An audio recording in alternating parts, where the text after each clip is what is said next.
Muito obrigado, Sr. Presidente, Senhoras e Senhores Deputados, Sr. Primeiro-Ministro, Senhoras e Senhores Membros do Governo, minhas senhoras e meus senhores. Durante a recente campanha eleitoral, pedimos que nos deixassem trabalhar. E os portugueses foram claros. Quiseram que este governo, o governo da AD, continuasse a mostrar a sua capacidade de fazer, de transformar. Falamos de um governo que não perdeu tempo, um governo que se comprometeu a transformar Portugal e está a cumprir a sua palavra. Um governo que se identifica com a missão de servir os portugueses, respondendo aos problemas reais do país e melhorando a vida de todos os portugueses. E isto só se consegue com um compromisso, com diálogo, com a dedicação e a competência que este governo tem. As medidas são concretas e firmes. Os resultados palpáveis falam por si. Continuamos a levar a cabo um dos verbos que mais nos motiva: transformar. Ao fim do mês, podemos dizer, sem qualquer dúvida, a nação, o país, continua em transformação. No mês reafirmamos a nossa vocação reformista que vai transformar o país. O objetivo? A melhoria de vida dos portugueses. Se prometemos, é sabido que prometemos. Se dialogamos, sim, com todos e sem preferência.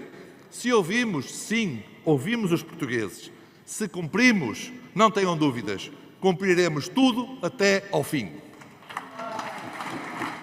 Senhor Presidente, senhoras e senhores deputados, passemos a dados concretos.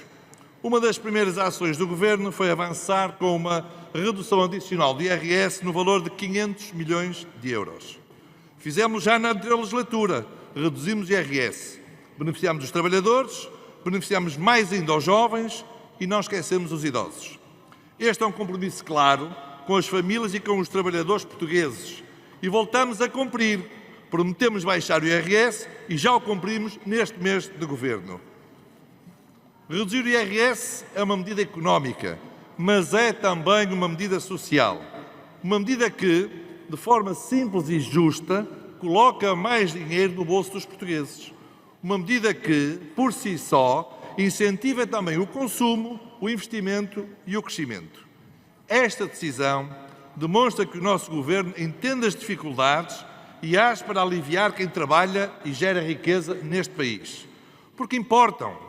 E porque o nosso foco principal são mesmo as pessoas.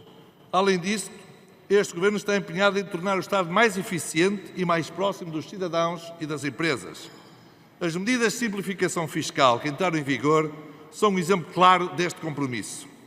Simplificar processos permite libertar energia, tempo e recursos para o que realmente importa: criar emprego, inovar e crescer. No campo da saúde, o Governo reforçou o Serviço Nacional de Saúde com 200 milhões de euros, essencial para garantir o funcionamento eficiente do SNS, o acesso dos portugueses a cuidados de saúde de qualidade. Sim, porque há quem encha os discursos com o SNS, mas enquanto governavam, deixaram-no esvaziado, sem estratégia e sem recursos. Deixaram um SNS muito fragilizado, que vai agora lentamente recuperando graças à ação deste Governo. Senhoras e senhores deputados, no mundo de hoje a imigração é um fenómeno inevitável e que deve ser tratado com rigor e, sobretudo, como o PSD faz, com humanismo. A Europa precisa de fluxos migratórios e o crescimento económico é também dependente deles. Mas precisamos de regras. E damos um problema e estamos a resolvê-lo com regulação e humanismo.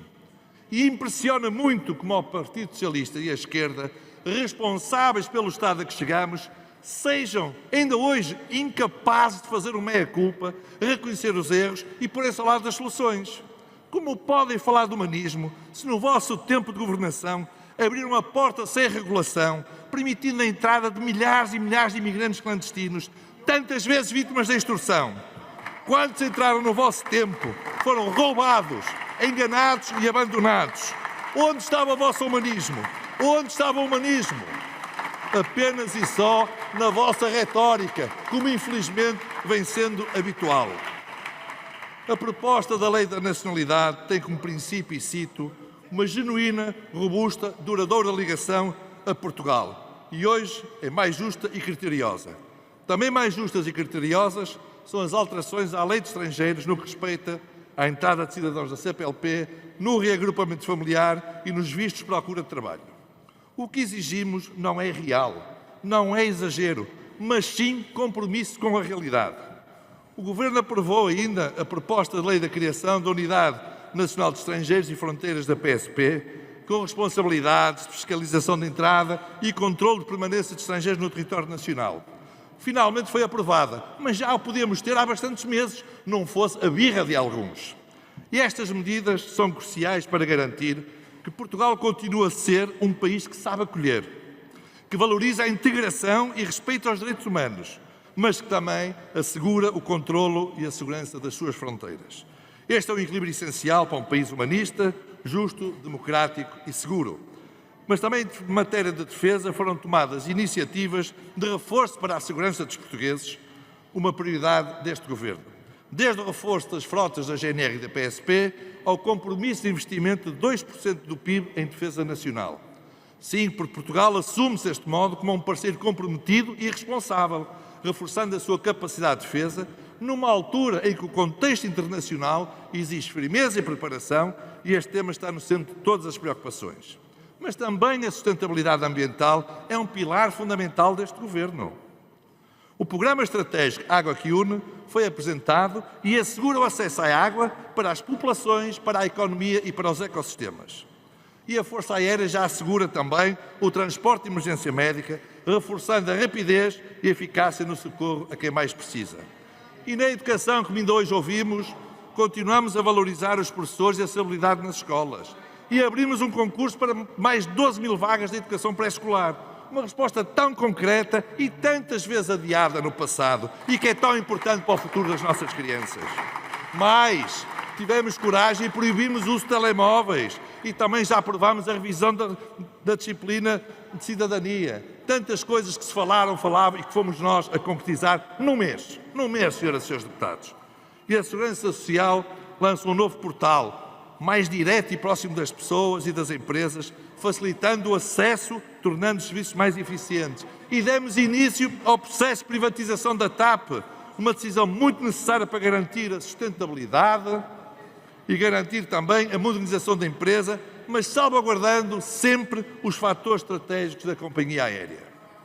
Senhor Presidente, senhoras e senhores deputados, este Governo não chegou para assistir, mas para agir. Em apenas um mês, tomou um conjunto vasto de medidas concretas e estruturantes que estão já a melhorar a vida dos portugueses, a impulsionar a economia, a reforçar a segurança e a preparar Portugal para os países do futuro. Um ritmo de transformação enorme, sustentado numa grande capacidade de diálogo. Um diálogo sem preferências, um diálogo sem exclusões. Apenas aqueles que se auto-excluem ficam afastados do diálogo que o Governo promove. Das propostas, do diálogo em torno das mesmas, surgem as decisões políticas, sempre com o foco nas pessoas. Sim, este Governo governa para as pessoas, para resolver os seus problemas e não para outros interesses. Está tudo bem? Não. Sabemos que há muito para fazer, que há desafios que exigem ainda o nosso melhor esforço, mas também sabemos uma coisa: este é realmente o caminho certo. Este Governo tem a capacidade de diálogo, a coragem, a visão e a determinação para transformar Portugal. Pedimos que nos deixassem trabalhar. Agora, com determinação, diálogo e compromisso, vamos ao trabalho e vamos fazer o que ainda não foi feito. Disse. Obrigado.